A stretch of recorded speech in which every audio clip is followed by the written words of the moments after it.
5, 4, 3, 2, 1, 0.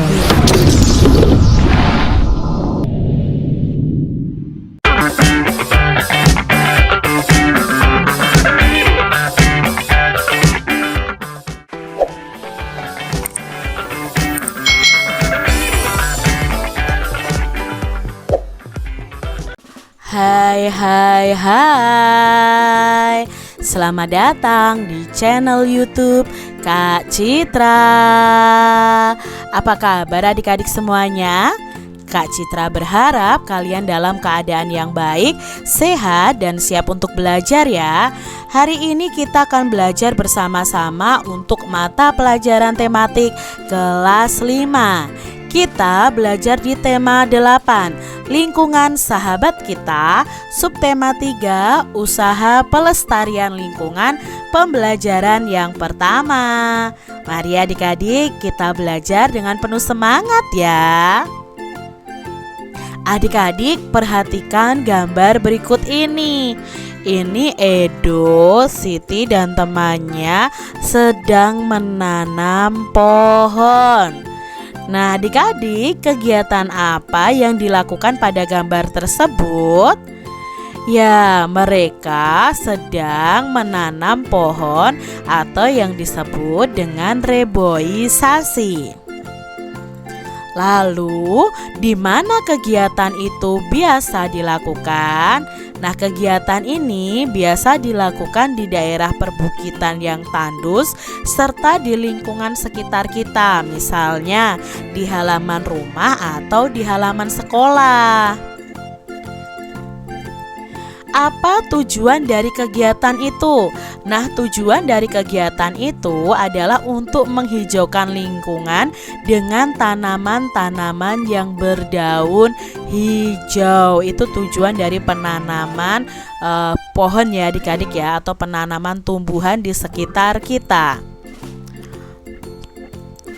Apa manfaat dari kegiatan itu adik-adik? Nah, manfaat dari kegiatan ini adalah membuat lingkungan kita menjadi asri. Lalu memanfaatkan lahan tidur. Lahan tidur itu apa? Lahan yang tidur Kak Citra? Tidak adik-adik ya, lahan tidur itu lahan yang tandus, lahan yang tidak ada tanamannya ya, atau lahan yang gundul ya. Sehingga apa? Di situ tumbuhan akan berguna untuk menyerap air dan berguna juga untuk menghasilkan oksigen yang akan dihirup oleh manusia. Ketersediaan air bersih sangat penting loh bagi kehidupan manusia. Berbagai upaya dapat kita lakukan untuk menjamin ketersediaan air bersih. Apa syarat-syarat air yang layak kita gunakan sebagai air minum dan untuk memasak nih adik-adik? Nah, syarat-syarat air yang layak untuk kita minum itu adalah air itu harus jernih, tidak berasa, dan tidak berbau ya. Jernih, tidak berasa, tidak berbau, bahkan ditambah satu lagi adik-adik semuanya, tidak berwarna. Di sini tidak berwarna itu maksudnya di sini adalah jernih adik-adik. Ya, itu syarat air yang layak untuk kita konsumsi, baik untuk minum atau untuk memasak. Lalu adik-adik, bagaimana kualitas air yang dapat digunakan untuk mencuci pakaian? Nah, untuk mencuci pakaian, air yang digunakan itu harus jernih serta dapat melarutkan kotoran dan sabun adik-adik.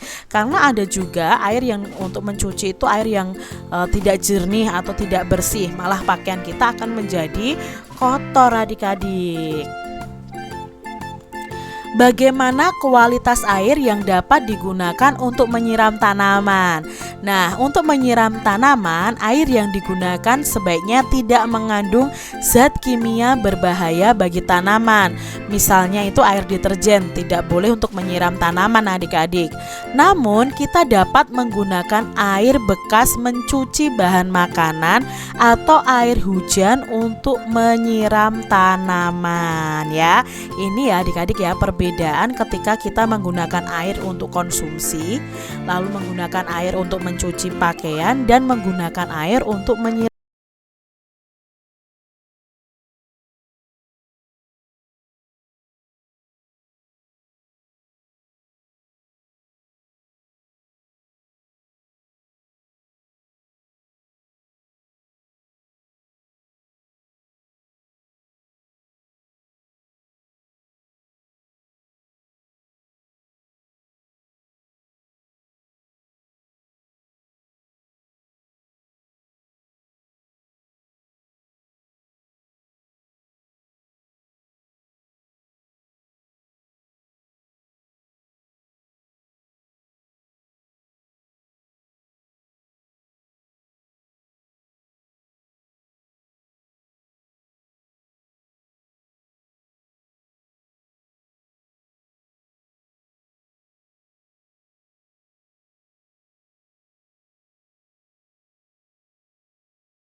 10% itu sedikit sekali. 97%-nya air laut, air yang asin, air yang tidak bisa dikonsumsi.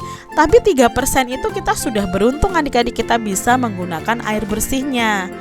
Persyaratan air bersih itu meliputi 3 komponen, yaitu persyaratan secara fisik, lalu secara kimia, dan secara kandungan mikroba yang di dalamnya. Mari kita pelajari satu persatu persyaratan mengenai air bersih. Yang pertama adalah persyaratan secara fisik. Yang pertama, fisik itu bisa dilihat adik-adik ya. Jadi yang pertama, air itu tidak keruh. Yang kedua, tidak berwarna apapun. Yang ketiga, tidak berasa apapun. Lalu yang keempat, tidak berbau apapun. Dan suhunya itu antara 10 sampai 25 derajat Celcius. Dan tidak meninggalkan endapan. Itu persyaratan secara fisik yang bisa kita lihat ciri dari air yang bersih. Lalu yang kedua, ciri air bersih itu berdasarkan syarat kimiawinya. Yang pertama, tidak mengandung bahan kimiawi yang mengandung racun adik-adik. Yang kedua, tidak mengandung zat-zat kimiawi yang berlebihan. Dan yang ketiga, itu cukup yodium. Yang keempat, pH atau derajat keasaman itu antara 6,5 sampai 9,2. Nah, adik-adik, ini untuk syarat kimiawi ini harus diuji, tidak bisa dilihat dengan mata kita ya. Harus diuji melalui laboratorium bahwa air itu bersih atau tidak.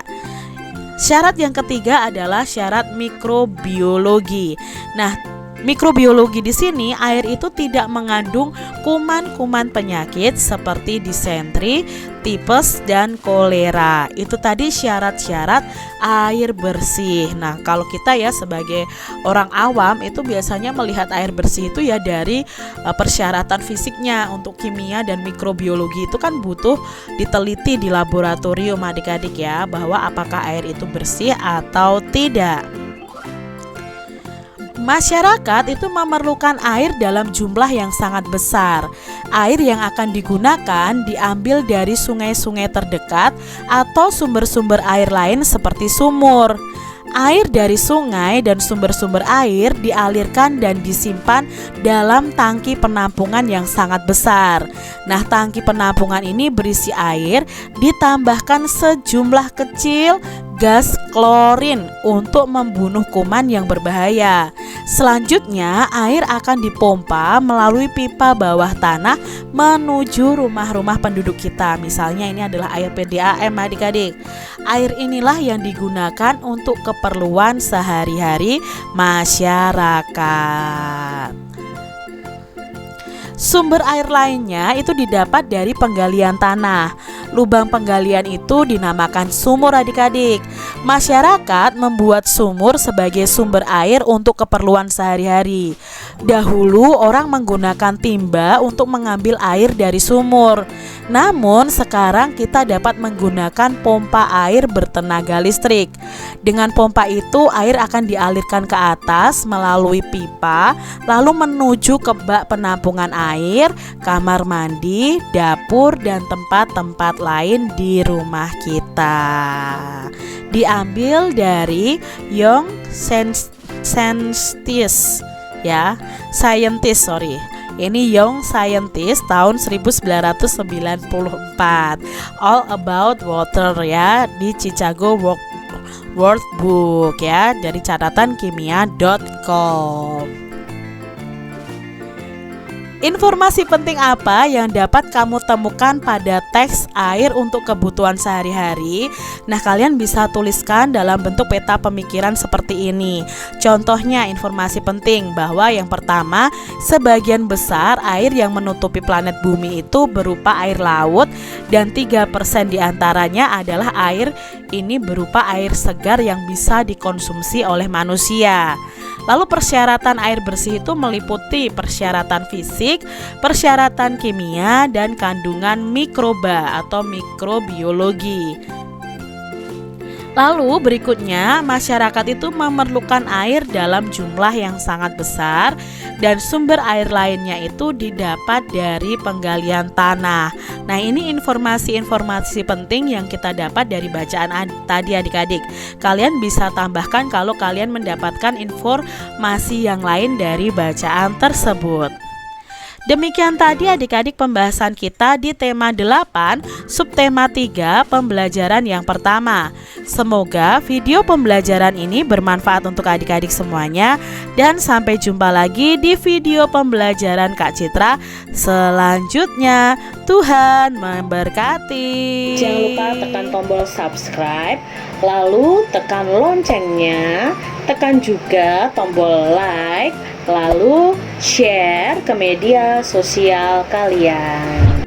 Jangan lupa untuk ikuti media sosial Kak Citra. Terima kasih.